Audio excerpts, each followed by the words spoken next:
자, 교재 80페이지에 법인이 중개사무소 개설 등록하려는 경우.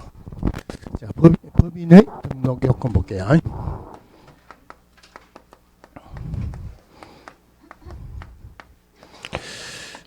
자, 첫 번째가 이 법인은 상법상 회사이거나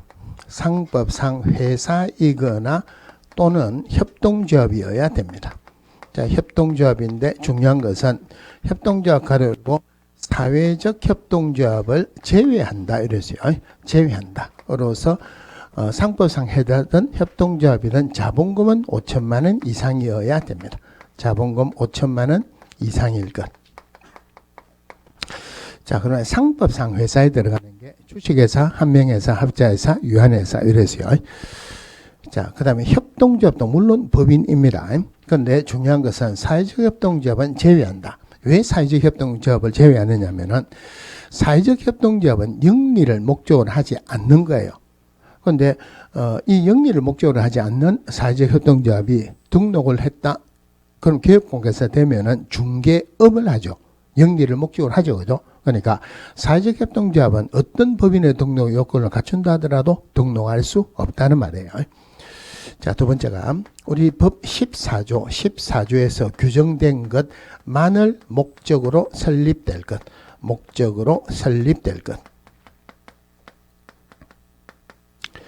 자, 이런 것들은 사실은 혼자서 공부하면은 여기에 무슨 말인지 이런 거 잘 모릅니다. 그죠? 그리고 여기에 무슨 뜻인지 정확하게 강의하는 사람도 제가 보니까 별로 없어요. 여기 무슨 말이냐면은, 자, 법인이 기업공개사 되기 위해서는 일단 등록을 해야 되죠. 등록하기 전에 법인은 만들어져야 돼요. 법인은 법원에서 설립합니다. 법원에서 만들어요. 그러면은, 제가 오래전에 이제 법인 설립한다고 법무사 가가지고, 법인 설립하는데 좀 도와주세요. 이러니까 뭐를 주느냐면은 법인 설립 신청서라는 서식이죠. 그걸 적으래요. 그럼 거기에 법인 명이 뭔지, 대표자가 누군지, 자본금이 얼마인지 이런 거 쭉 적어요. 근데 거기 보니까 목적이라는 난이 있어요. 법인 설립 신청서의 목적. 제가 그걸 보면서 속으로 욕을 많이 했어요. 법인 설립 신청서의 목적은 당연히 법인 설립하기 위해서죠. 그죠? 제가 법인 설립하기 위해서 이렇게 적었어요. 그리고 또 주니까 그 법무사가 한참 보더만 막 웃더라고요. 여기는 이런 거 적는 거 아닙니다. 뭘 적습니까? 이러니까 이 법인이 설립되면은 무슨 업무를 하느냐 그걸 적으라 이 말이에요. 그럼 그 법인 설립 신청서의 목적이 법인의 정관의 목적으로 들어갑니다. 예를 들어서 법인의 설립 목적에 에어컨 제조 및 판매업 이래 돼 있으면 그 법인이 설립되면은 에어컨 제조 및 판매만 할 수 있다 이 말이에요. 다른 거는 못 합니다.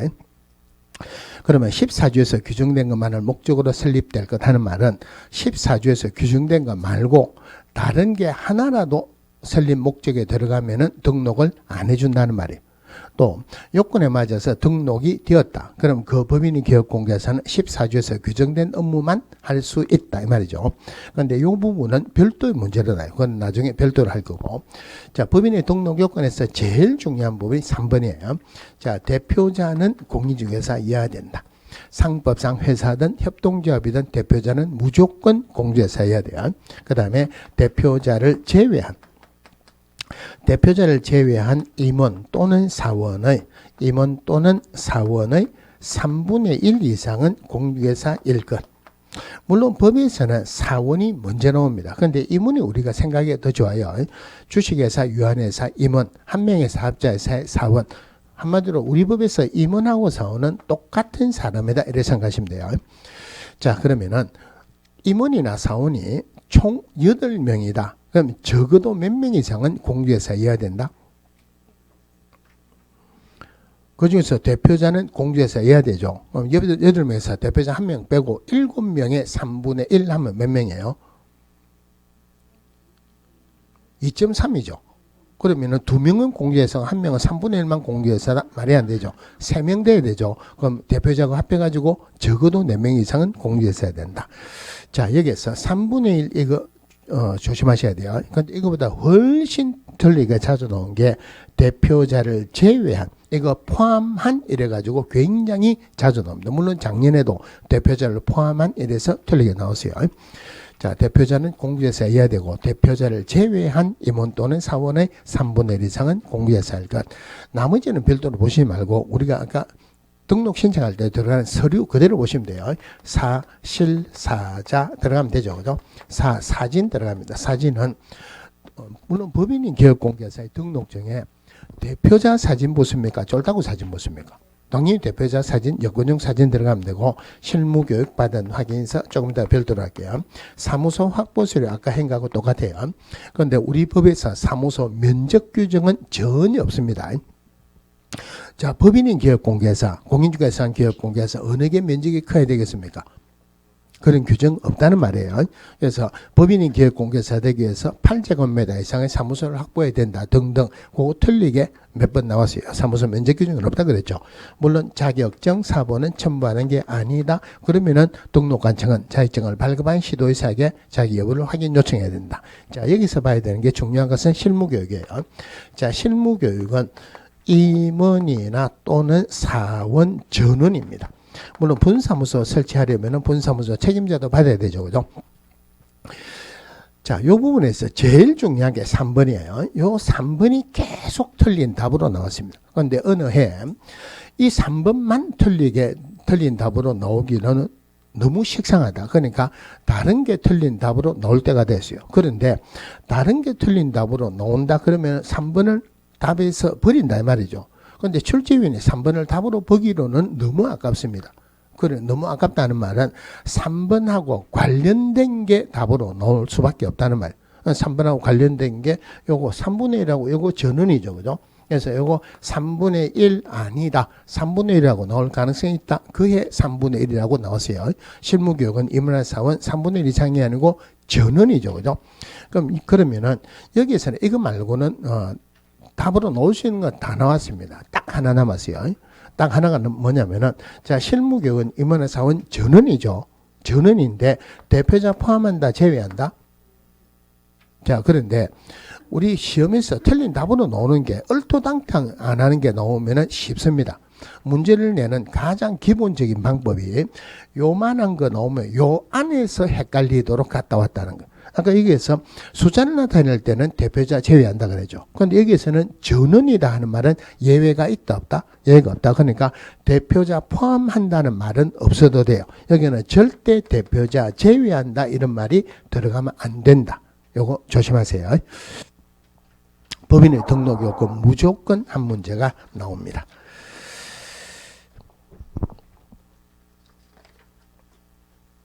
자, 그럼 여기까지 어디까지 했느냐 하면은 83페이지 위에까지 보셨어요.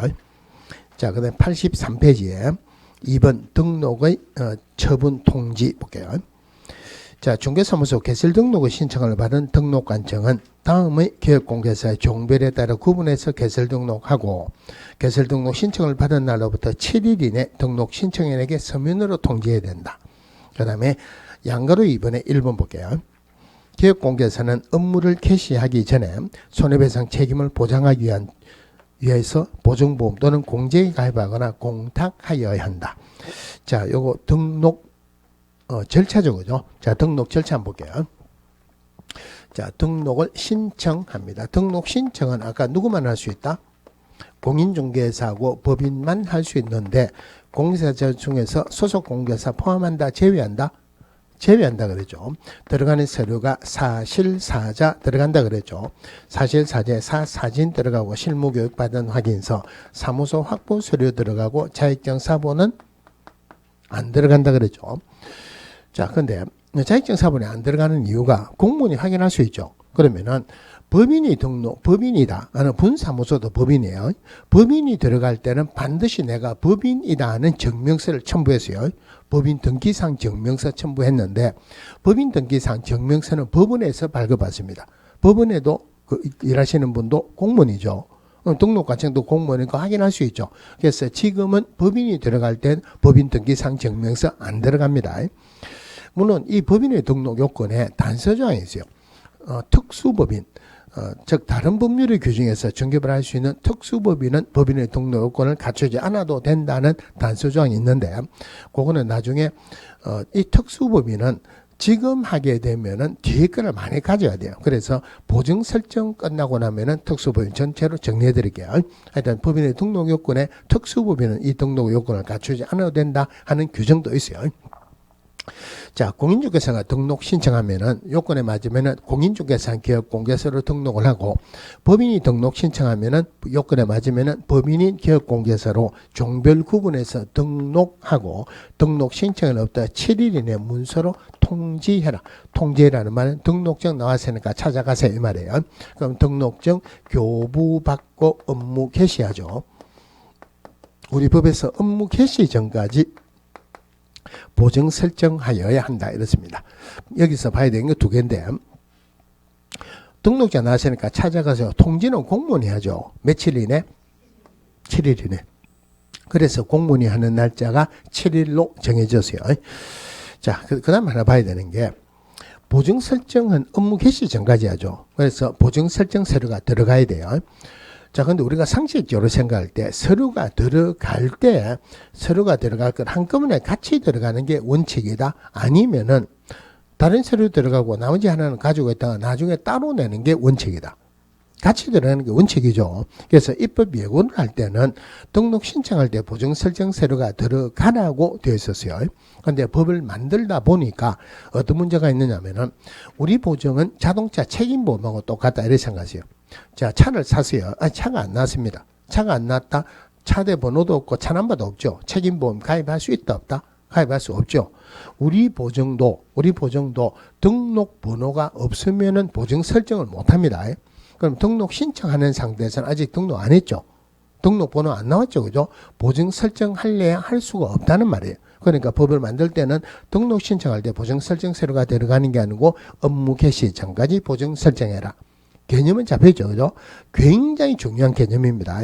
그러면 보증은 굉장히 여러 가지 말로 문제가 나올 수가 있어요. 나중에 보증 별도로 공부를 할 텐데, 보증에서는 어떤 문제가 나온다 하더라도 제일 중요한 것은 보증 설정하는 시기예요. 등록 신청할 때 보증 설정 서류가 들어가는 건 아니죠. 다른 말 하면은 보증은 등록 요건이다 아니다. 보증은 등록 요건은 아니다. 요거를 한 5월달이나 6월달에 공부하는 정도로 문제를 내볼게. 맞는 거 보세요. 나중에 별도로 공부하겠지만은 법인인 기업공개사는 2억 원 이상의 보증을 설정해야 돼요. 이거 가지고 문제 내볼게요.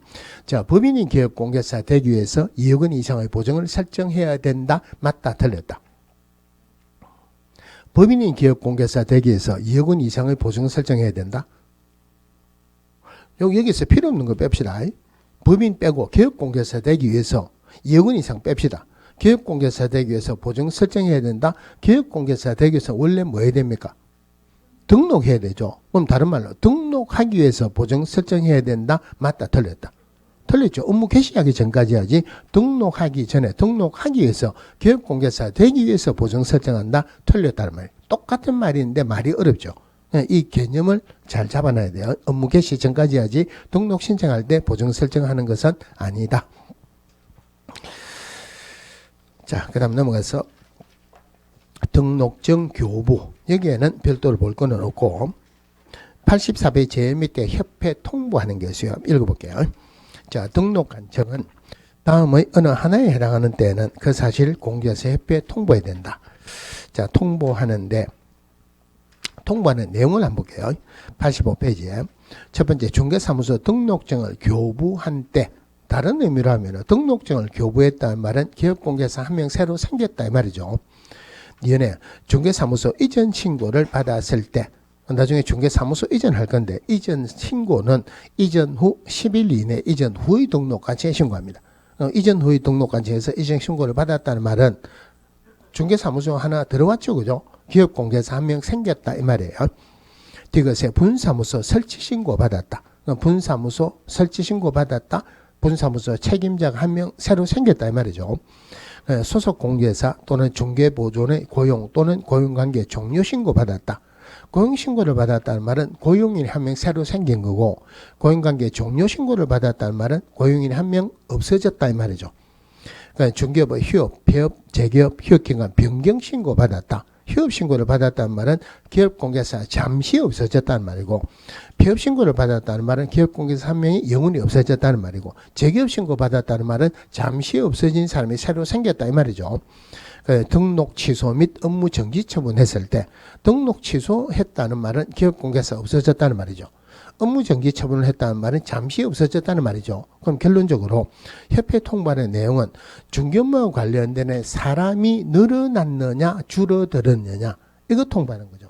그래서 이 협회 통보의 내용은 주로 지문이 한 문제로 안 나오고 지문 하나로 나와가지고 주로 맞는 지문으로 나왔어요. 그런데 한 3년 전에 한 문제로 나왔습니다.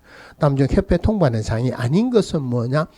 등록증 재교부 했을 때, 등록증 재교부는 조금 이따 밑으로 별도로 하겠지만은 내가 등록증 잃어버렸다. 그럼 새로 재교부 신청합니다. 법인인 기업공개사의 대표자가 변경됐다. 등록증 재교부 신청합니다. 등록증 재교부를 했다는 말은 사람이 늘어났습니까? 줄어들었습니까? 그대로 있습니까? 늘어나거나 줄어든 거 아니죠.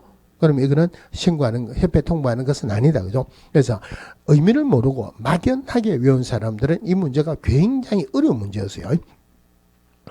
자, 그러면 일단 내용은 알았고, 자, 협회 통보한 내용을 조금 더 보면은, 자, 협회 통보를 하는데 누가 통보한다고요?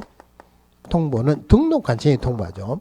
자, 등록관청이 통보한다. 등록관청이 통보하는 내용은 방금 읽은 거를 그대로 위협이라 좀 어려우니까 이런 것들은 순서를 바꿔가지고 첫 글자로 해가 볼게요. 자, 행휴 이등분고 이렇습니다. 행휴 이등분고 행정 처분했을 때 우리 법에서는 아까 그 밑에 업무 등록 취소나 업무 정지 이래 나와 있지만은 등록 취소나 업무 정지 등 행정 처분했을 때 이래 나와 있어요. 휴업, 폐업, 재기업, 휴업기간 변경 신고 받았을 때, 사무소 이전 신고 받았을 때, 등록증.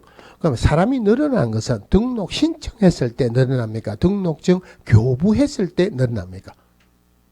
등록 신청했다. 아직까지 기업공개사 아니죠. 그러니까 이거는 등록 신청이 등록증 신청한 게 아니고 교부입니다. 분사무소 설치 신고 받았을 때, 고용관계 종료 신고 받았을 때, 자, 그럼 통보하는 내용이 많죠, 그죠? 자, 그러면 등록관청 관할 내에 사무소가 한두 개 있는 것도 아니고 통보하는 것도 한두 개가 아니다. 그러면은 원래 공문이 하는 게 며칠입니까? 7일이죠. 7일 이내 해라는 말은 끈끈이 해라 이 말이에요. 그럼 이거를 끈끈이 하면은 담당 공무원은 이거 한다고 다른 일을 못 합니다. 그래서 이거는 끈끈이 하는 게 아니고 한 달 모아가지고 한꺼번에 해라고 다음 달 10일까지 협회 통보를 한다.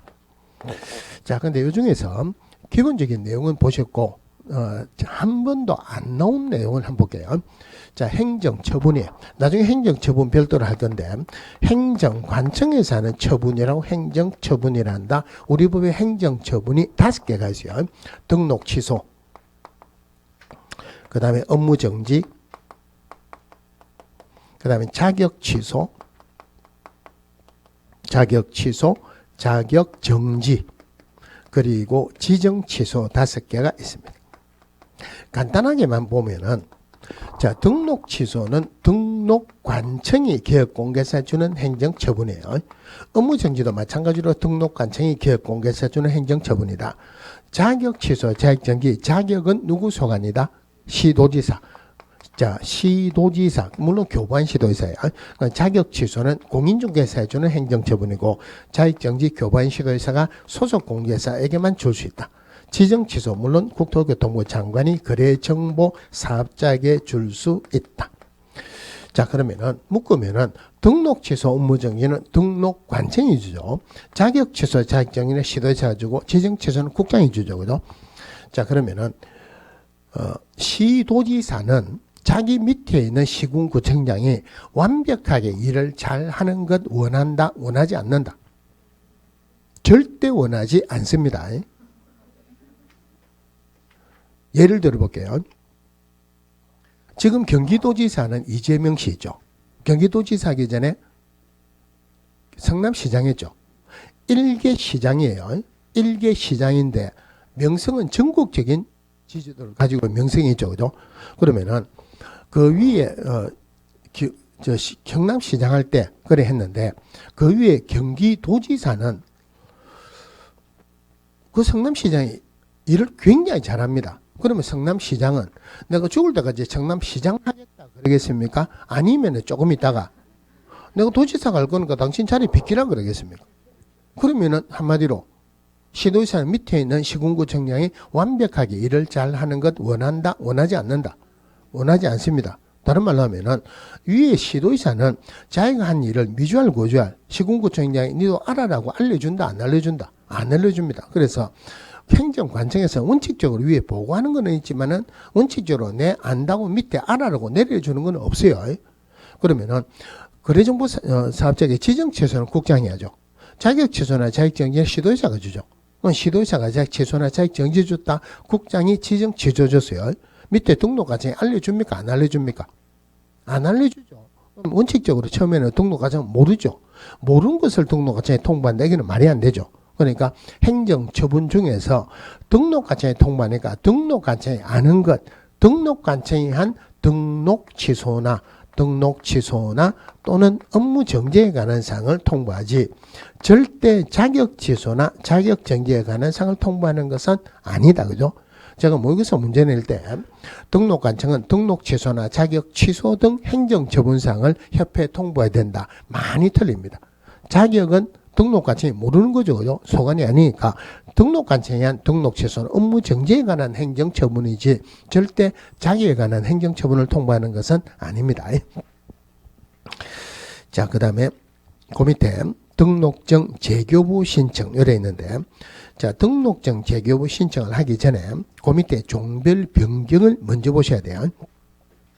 자, 종별 변경 1번 한번 볼게요. 자, 중개사무소 개설 등록을 한 기업공개사, 가로 열고 공인중개사 한 기업공개사 및 법인인 기업공개사가 하는 거 가로 안에 거 지워버리세요. 이 가로 안에 거는 법이 안 맞는 말이고 이걸 넣으면은 오해의 소지가 있습니다. 그러니까 가로 안에 거는 지워버리시고 자, 개설 등록한 기업공개사가 종별을 달리해서 업무를 하고자 하는 경우에는 등록 신청서를 다시 제출해야 된다. 이 경우 종전에 제출한 서류 중 변동이 없는 서류는 제출하지 아니할 수 있으며 종전의 중개사무소 등록증은 반납하여야 한다. 이래 되죠. 그럼 종별 변경인데 종별 변경은 사실은 문제는 그렇게 잘 나오진 않아요. 자, 그럼 기업공개사의 종별 변경이라는 말이 무슨 말이냐면은 기업공개사 종별에 법인인 기업공개사가 있습니다. 그 다음에 공인중개사인 기업공개사가 있고 부칙 6조 2항에 의한 기업공개사 중개인이 있죠. 그죠? 중개인은 공인중개사 아니죠.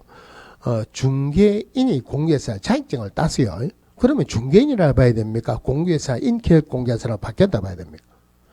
공개사 기업공개사로 바뀌었죠. 그죠? 종별 변경이다. 물론 개인이 기업공개사가 몇 명이서 모아가지고 법인으로 만들었다. 법인인 기업공개사 변경됐다. 종별 변경이다. 그럼 종별 변경할 때는 어떻게 하느냐 이 말이에요. 어떻게 하냐. 종별 변경할 때는 한마디로 말하고 처음부터 새로 합니다. 개설 등록신청서를 다시 제출한다. 등록신청서 다시 제출한다. 신규 등록이다. 처음부터 새로 한다 이 말이에요. 종별 변경의 핵심은 요겁니다. 등록 신청서를 다시 제출합니다. 자, 그런데 등록 신청서 제출할 때 원래 사실사자 서류가 들어가야 되죠. 종별 변경하기 전에도 기업공개사였죠. 서류가 들어간 거 있죠. 그죠? 들어간 서류는 또 들어가야 된다. 안 들어가도 된다. 안 들어가도 되죠. 그래서 이미 제출한 서류 중에서 서류 중 변동이 없는 서류는 제출하지 아니할 수 있다. 자, 그럼 등록 신청서 제출하면 좀 이따 등록증을 받겠죠. 그런데 종별 변경하기 전에도 기업공개사였죠. 등록증 가지고 있죠. 그죠? 근데 내가 등록증 가지고 있는데 새로 등록증 받는다. 등록증 2장 되죠. 그럼 기존 등록증 어떻게 해야 된다? 지체 없이 찢어버려라 이러면 안 되죠. 등록증은 반납해야 되죠. 등록증은 반납해야 된다. 이거 몇 년 전에 나오면서 말도 안 되게 종별 변경할 때 기존 등록증 반납 안 해도 된다라고 말도 안 되는 지문이 나온 적도 있었어요. 그럼 이 종별 변경 하나 가지고만은 지문에 나오면은 등록 신청서 다시 제출한다. 이거 말고는 나올 게 없죠. 근데 요거 할 때는 종별 변경할 때는 그 페이지 제류에 등록증 재교부 신청하고 내용을 같이 보셔야 돼요. 자, 등록증을 재교부 신청한다. 등록증 재교부를 신청한다는 말은 내가 교부는 받았는데 다시 달라 이 말이네요. 그럼 자기 등록증 물론 반납해야 되겠죠. 그럼 재교부 신청하는 사유가 기본적으로 첫 번째, 등록증이 훼손되거나 멸실됐다. 두 번째, 법인의 대표자가 변경됐다. 자, 법인의 대표자가 변경될 수도 있죠. 그럼 법인의 대표자가 변경되면은 그러면은 등록증에는 법인의 대표자 사진 붙어 있죠. 등록증 내려가지고 침 발라서 사진 떼고 새 사진 붙인다? 된다, 안 된다? 안 되죠, 그죠? 사진에 압인이 찍히니까 등록증 넣어주고 새로 받아야 돼요. 요거 두 개는 문제가 안 나옵니다. 핵심은 기재사항 변경입니다. 자, 기재사항 변경. 예를 들어서 대구공제사 사무소 있는 것을 세대구공제사 사무소로 바꾸려고 한다. 기재사항 변경할 때 문제의 핵심은 기재사항 변경할 때 개설등록 신청서를 다시 제출하는 게 아니고 어떻게 한다고요? 등록증 재교부를 신청한다 이 말이에요. 그럼 이거는 왜 등록증 재교부를 신청하냐 조금 이따가 다시 말씀을 드릴게요. 자, 또 하나 마지막에 있는 게 조금 헷갈립니다. 자, 중개인이 공인중개사인 개업공개사로 종별 변경했다. 요까지만 하면은 등록 신청서를 다시 제출하는 거예요. 그런데 여기는 단서조항이 하나 있어야 돼요. 중개인이 공유유산 개업공개사로 종별 변경하고 동일 등록 관청 내에서 업무를 계속한다는 단서조항이 있을 때는 등록증 재교부를 신청한다. 그럼 어떨 때는 등록 신청서를 다시 제출하냐? 어떨 때는 등록증 재교부를 신청하냐? 조금 헷갈리죠, 그죠? 여기 왜 이러느냐고 기본적인 내용을 설명해 줄 가치는 없어요. 문제가 잘 나오진 않습니다만은 지금은 초반이니까 설명을 드릴게요. 다음에 할 때는 이런 설명은 안 드립니다. 자, 그럼 이걸 보기 위해서는 등록번호를 봐야 되는데, 자, 등록번호는 등록관청마다 일련번호가 다릅니다. 등록관청마다 일련번호가 다르다. 그러면은 물론 일련번호가 이렇지는 않지만은 대구의 수서구에 있다. 대구의 달서구에 있다. 대수 다시 얼마, 대달 다시 얼마, 일련번호가 다르다 이 말이에요. 그러면 동일한 등록관청 내라 하더라도 법인인 기업공개사하고 개인인 기업공개사 일련번호가 다릅니다. 그런데 개인인 기업공개사는 공인중개사인 기업공개사도 있지만 중개인도 있죠, 그죠? 그런데 신규는 중개인이 안 생기죠. 그러면은 법인하고 개인은 다른데 공인중개사인 기업공개사 중개인의 일련번호는 똑같습니다. 그러면 한번 봅시다. 중개인이 공제산 기업 공제사를 종별 변경했어요. 그러면서 동일 등록 관청 내에서 업무를 계속하려고 합니다. 자기 등록번호 그대로 쓸 수 있습니까? 등록번호 새로 나와야 됩니까? 일련번호가 동일 등록 관청이고 개인이고 똑같죠, 그죠? 그 등록번호를 그대로 쓸 수 있다는 말이에요. 그 등록번호를 그대로 쓸 수 있으면은 등록증만 새로 달라. 등록증만 새로 달라 이 말이에요. 그런데 예를 들어서 공인중개사 기업공개사, 법인인 기업공개사로 종별 변경했어요. 일련번호가 다르죠. 그럼 등록번호 새로 나와야 됩니까? 기존에 있는 등록번호 그대로 써야 됩니까? 새로 나와야 되죠. 등록번호가 새로 나와야 될 것 같으면 처음부터 등록 신청서를 다시 제출해야지 등록번호가 새로 나와요. 그럼 결론이 뭐냐면은 기존 등록번호를 그대로 쓸 수 있으면은 등록증 재교부를 신청하고 등록번호가 새로 나와야 될 것 같으면 등록 신청서 다시 제출한다. 그럼 여기서 기재사항 변경이에요. 자, 공인중개사 개업공개사가 울산공제사 사무소에 있다가 새울산공제사 사무소로 이름을 바뀌었습니다. 요거 그대로 있죠. 그럼 등록번호 그대로 쓰면 됩니까? 새로 나와야 됩니까? 요거는 뭐 다른 데 바뀐 게 요 그대로 있죠. 등록번호 그대로 쓰면 되죠. 그러니까 결론은 기재사항 변경하고자 할 때는 등록증 재교부를 신청한다 이 말이에요. 또 하나 이제 요 두 개로 같이 볼 때 요것도 종별 변경은 종별 변경이죠. 그런데 요거 할 때는 등록증 재교부를 신청하죠. 그럼 결론적으로 종별 변경할 때는 원칙은 등록 신청서를 다시 제출하는데 종별 변경할 때 반드시 등록 신청서를 다시 제출해야 된다? 이러면 틀렸죠. 예외가 있죠. 그죠? 종별 변경이라도 등록증 재교부를 신청한 예외가 있으니까 반드시라는 말이 들어가면 안 된다 이 말이에요.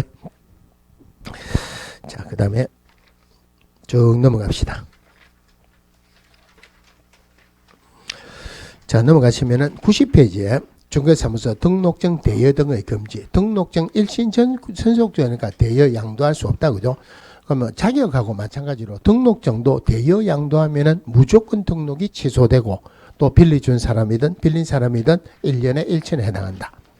그 다음에 6번에 이중등록, 이중소속 했죠.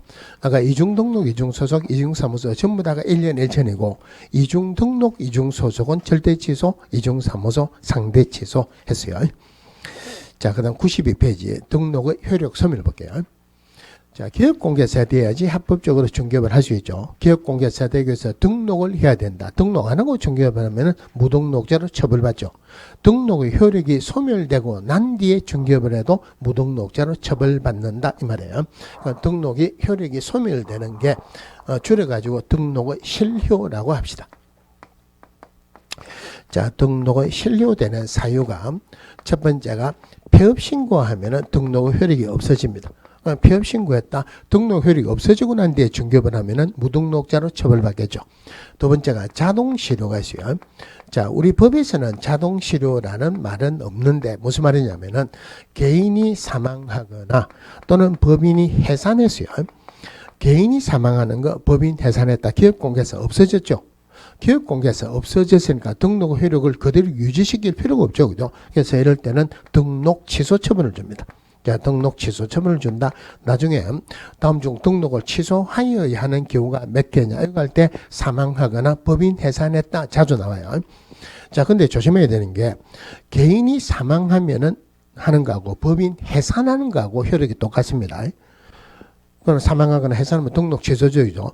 법인의 대표자가 사망했다. 등록 취소 줍니까? 안 줍니까? 이건 법인의 대표자가 사망했다. 어떻게 하면 돼요? 대표자 바꾸면 되죠. 그대로 바꾸면 너무 사망한 사람은 서르니까 상가에 가가지고 절 2번 하고 와가지고 대표자 바꾸면 되죠. 법인의 대표자가 사망하는 것은 등록 취소 사유가 아닙니다. 그러면은 이럴 때는 등록 취소 처분을 받아야 등록 효력이 없어지는 게 아니고 사망하거나 법인 해산하면은 자동적으로 등록 효력이 없어진다 이 말이에요. 등록 효력이 없어지고 난 뒤에 중개업을 하면은 무등록자로 처벌받겠죠.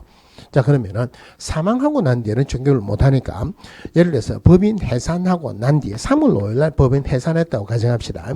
이것을 이유로 4월 7일 날 등록 취소 처분을 받았다. 그러면은 3월 20일 날 법인의 대표자였던 자가 중개업을 하면은 이 사람은 기업공개사다, 무등록자다. 지금 사망하거나 해산하면 자동적으로 이때 등록 효력이 없어진다 그랬죠. 등록 효력이 3월 5일 날 없어졌죠. 그리고 등록 취소 받기 전에 3월 20일 날 중개업에다 이미 등록 효력이 없어졌으니까 무등록자입니다. 자, 근데 사망하거나 법인 해산하면은 자동적으로 등록 효력이 없어진다 하는 것보다 더 중요한 게 처분 후 실효가 있어요. 물론 법에서는 처분 후 실효라는 말은 없습니다. 자, 등록 취소될 만한 사유가 발생하게 되면은 등록 취소 처분을 주겠죠. 등록 취소 처분을 준다. 그러면은 사망하거나 법인 해산하는 거 말고는 사유가 발생한다고 해서 등록 효력이 없어지는 게 아니고 등록 취소 처분을 받아야 등록 효력이 없어진다 이 말이에요. 등록 효력이 없어지고 난 뒤에 중개업해야 무등록자로 처벌받겠죠. 그럼 예를 들어서 이중 등록하면은 등록 취소 준다 그랬죠. 3월 5일 날 이중 등록했어요. 이것을 이유로 4월 7일 날 등록 취소 처분을 줬다. 그러면은 등록 취소 받기 전에 3월 20일 날 중개업을 했다면은 이 사람은 기업공개사다, 무등록자다. 등록 효력은 4월 7일 등록 취소 처분을 받아야 등록 효력이 없어지죠. 그럼 3월 20일은 등록 효력은 그대로 있죠. 무등록자 아니죠. 그죠? 자, 이 부분에서 특별히 조심해야 되는 부분이 나중에 결격 사유 할 건데 결격 사유에 기업공개사가 결격 사유에 해당하면은 등록 취소 처분을 줍니다. 등록 취소 줍니다. 그러면은 결격 사유에 해당하는 자가 중개업을 했다. 기업공개사다. 무등록자다. 자, 결격사에 해당하면 등록 취소 준다 그랬죠. 그럼 결격사에 해당하는 자가 중개업을 했다. 지금 등록 취소됐다는 말이 나왔습니까? 안 나왔습니까? 등록 취소 처분을 받아야 등록 효력이 없어지죠. 결격사에 해당하는 제가 중개업했다? 이 시점이죠. 절대 무등록자 아니다. 그죠? 그래서 사망하거나 법인 해산하는 것은 즉시 등록 효력이 없어지지만 나머지는 어떤 경우를 하더라도 등록 취소 처분을 받아야 등록 효력이 없어진다. 그럼 등록 실효하고 똑같이 보셔야 되는 게 무등록자 같이 보셔야 돼요. 자, 우리 법에서는 무등록자란 말은 없고 등록 안 하고 중개업을 하는 자 이런데 딱 4명이 있습니다. 첫 번째가 등록 안 하고 중개업했다. 당연히 무등록자고, 등록 효력이 없어지고 난 뒤에 중개업했다. 여기에 해당하는 사람 중개업하면 무등록자죠. 그래서 폐업 신고하고 난 뒤에 폐업 후에 중개업을 했다. 무등록자입니다. 그런데 어떤 규정에 보니까 개인이 사망하거나 법인 해산하고 난 뒤에 중개업을 했다 일어났는데 사망하고 난 뒤에는 중개업할 수 없죠. 이런 거 빼야 되죠. 그죠? 법인 해산하고 난 이후에 중개업을 했다. 무등록자고, 또 나머지 사유로 등록 취소됐다. 등록 취소되고 난 이후에 중개업했다. 무등록자입니다. 우리 법의 무등록자는 오로지 4명밖에 없어요. 자, 그러면 질문 한번 할게요. 자, 등록 신청을 했어요. 등록 신청을 했다. 등록증 나왔다고 통지는 받았는데 아직 등록증 교부받기 전에 중개업을 했다. 기업공개사다. 무등록자다. 등록증 나왔다고 통지는 받았는데 등록증 교부받기 전에 중개업을 했어요. 기업공개사다. 무등록자다. 아까 등록 신청을 하죠. 등록 신청하면 등록하고 7일 이내 통지해라 그랬죠. 그럼 등록증 교부받고 업무 개시하죠. 그죠? 그래서 등록증 나왔다고 통지는 받았는데 등록증 교부받기 전에 중개업을 했다는 말이에요. 우리 법에서 기업공개사 용어 정의에서 기업공개사는 중개사무소 등록증을 교부받은 자를 말한다. 아니면은 등록한 자를 말한다. 등록증 나왔다고 통지를 받았지만 등록했죠. 등록을 했으니까 기업공개사 맞죠. 무등록자 아닙니다. 무등록자를 처벌할 수 없죠. 대신에 나중에 나오겠지만은 사무소 잘 보이는데 등록증 게시해야 돼요. 게시하는 100만 원 이하의 과태료입니다. 그러니까 등록증 교부 안 받고 해서니까 게시를 못 하죠. 100만 원 이하의 과태료에 해당하지만 무등록자는 아니죠. 그러면은 등록 신청한 상태에서 중개업을 했다. 등록했다는 말이 없죠. 무등록자 되네요. 자, 폐업하고 난 뒤에 중개업했다. 해산하고 난 뒤에 중개업했다. 등록 취소되고 난 뒤에 중개업했다. 오로지 4명밖에 없어요. 그럼 여기서 무등록자하고 조금 구분해야 되는 게 있습니다. 뭐냐면은, 자, 거짓이나 부정한 방법으로 개설 등록한 자가 있어요. 거짓이나 부정한 방법으로 개설 등록한 자. 예를 들기로는 옛날 예를 드는 게 좋습니다. 지금은 등록 신청할 때 공제사 자격증 첨부한다 안 한다? 안 하죠. 그죠? 그런데 옛날에는 자격증을 첨부했어요. 그럼 첨부하는 그 시점을 가지고 이야기를 할게요. 자격증 원본이 들어갑니까? 자격증 사본이 들어갑니까? 원본은 자기가 가지고 게시해내요. 등록 신청할 때 자격증 사본이 들어갑니다. 사본을 위조하는 것은 쉽습니까? 어렵습니까? 사본을 위조하는 것은 굉장히 쉬워요. 제가 그 부분에서는 전문가입니다. 굉장히 전문가예요. 어떻게 하면 그랬냐면은, 옛날에 제가 그 회사 다닐 때 그 회사는 계장이 있고 위에 과장 대리가 있었어요. 이제 과장 대리를 진급을 했어요.